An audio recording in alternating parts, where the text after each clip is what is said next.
नहीं लेंगे। जी हाँ, भारतीय कप्तान ने एक तो पहले मुझे ये बताइए कि क्या जो एंडी पाइक्रॉफ्ट है उसने माजरत की है, रिटर्न अपॉलॉजी की है? नहीं, नॉन इशू। नहीं, मैं नहीं, जीत जाऊं, issue हाथ नहीं। मिलाना है आपने, नहीं मिलाना ना सही, लेकिन लगता क्या है आपको कि इस दफा होगा इलेक्ट? नहीं, इस दफा शायद ना हो, इस दफा नहीं होगी, हालात ही बता दे। तो हमें नुमान नियाज भाई ने ज्वाइन किया है, जो कि मिसकम्युनिकेशन, मिसअंडरस्टैंडिंग। उसने तो extreme as a match referee की डिमांड दी, नहीं हटाया। तो मुझे नहीं समझ आई कि what we are actually celebrating. Very quickly I give you a brief कि बहुत सारी चीजें बहुत गलत हुई वहां पे। एक तो ये जो हैंडशेक है, इट्स ए नॉन इशू। ये एक सेरेमोनियल है, प्रेसिडेंस है, स्पिरिट ऑफ द गेम है, कंजेनियलिटी है, लेकिन ये किसी भी कोड ऑफ कॉन्डक्ट का हिस्सा नहीं है। तो लिहाजा एंडी पाइक्रॉफ्ट ने अगर सलमान अली आगू को जब कहा था, अगर नहीं कहा था कि जी वो हैंडशेक नहीं होगा, तो वो कोई वायलेशन नहीं कर रहे थे, कोई रूल वायलेट नहीं हो रहा था। सही।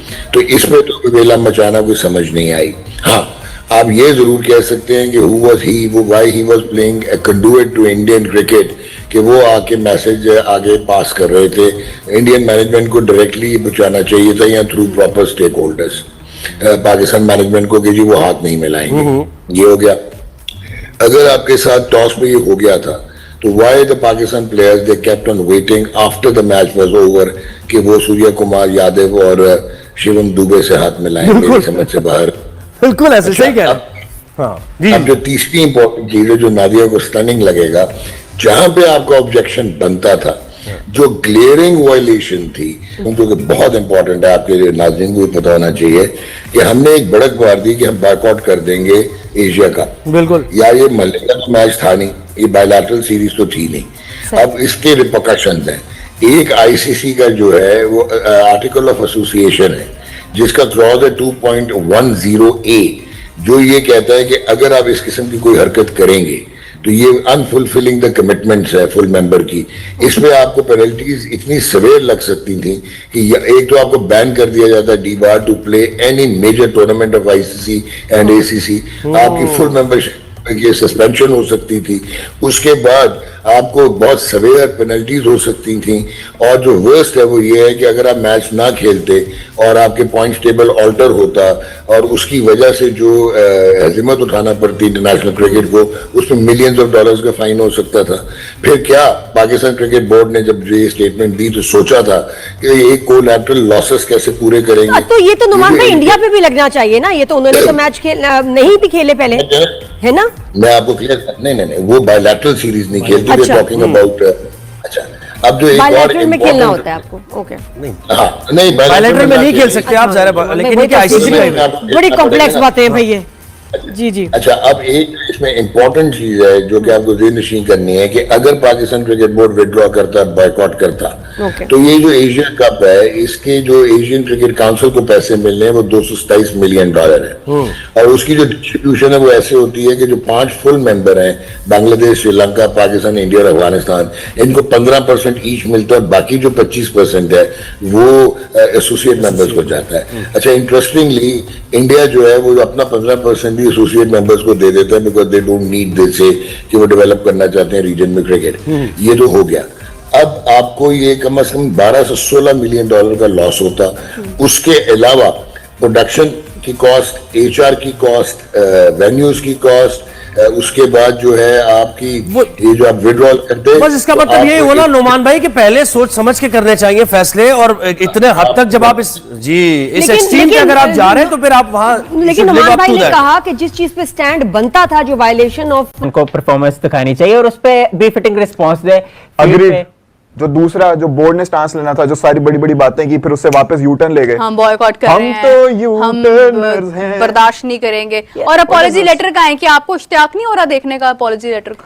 देखिए, वैसे तो अगर कोई स्टेटमेंट की फॉर्म में या कोई डॉक्यूमेंट की फॉर्म में अगर आ जाए तो वेल एंड गुड है, आना चाहिए। वैसे आईसीसी की तरफ से भी आना चाहिए। जितने स्टेक होल्डर्स इस बीसीसीआई की जानिब में इन्वॉल्व, जिस वक्त ये स्टेटमेंट आई है ना कि अपॉलॉजी हो गई है, उस टाइम पर पैरेलल टॉस भी हो रहा था। वो तो छोड़ चले, वो छोड़ देते कि भाई इनके अपॉलॉजी वाला तो छोड़े। अगर हमारा जो पहला मुतालबा था कि मैच रेफरी को चेंज करना है, वो ही नहीं हुआ, सूर्य कुमार यादव के आके कौन सी माफी मांग लेगा वो?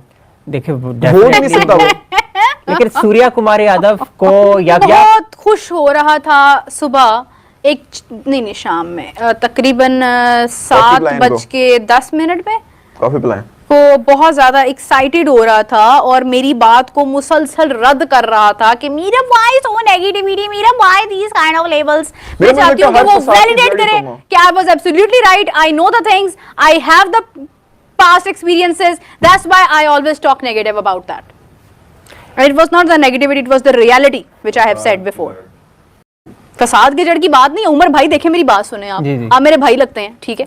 मैंने कुछ देर पहले जब प्रोग्राम स्टार्ट हुआ इन सब ने कहा कि भाई ये हम मैच खेल रहे हैं या नहीं खेल रहे हैं, कंफ्यूजन थी। मैंने कहा भाई आपने बाइकआउट करने का फैसला, क्योंकि यही था ना, टीम को वापस भेज दिया, टीम को कहा नहीं खेलना। मैंने कहा बहुत अच्छा किया, I am with my board, I am proud to be the Pakistani and I am proud to be the part of the Pakistan cricket team, like I am supporting the team ना, कि हमने एक बहुत बड़ा डिसीजन लिया। साथ ही पता चलता है कि नहीं अभी घंटा डिले हुआ है, अभी तो मैच रेफरी वाली बात चल रही है, हम सूर्य कुमार यादव से माफी तलब करेंगे, सब कुछ चल रहा है। और मैंने नहीं ये कहा कि कुछ भी नहीं होगा, पाकिस्तान टीम मैच खेलेगी।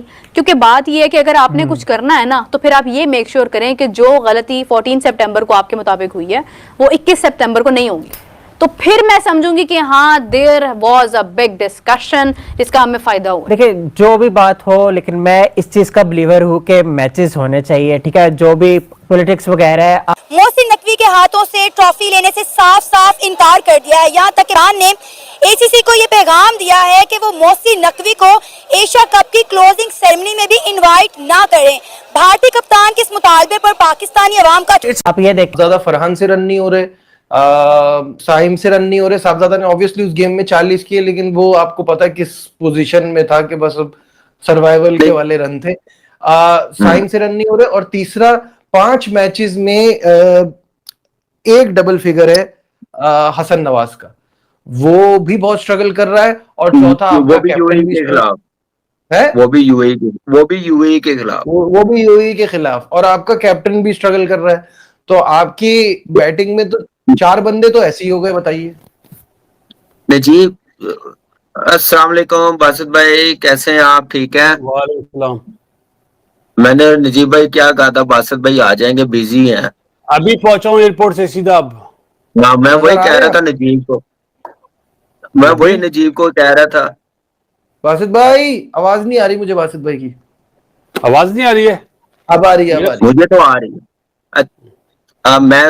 मैं बात कर लूं नजीब, पहले तो जो आपने बात की ना बैट्समैनों की, वो तो जरूरी है ही है, लेकिन ये जो 29 रन शाहीन के है ना, इस टीमों के खिलाफ बड़े सूटेबल है।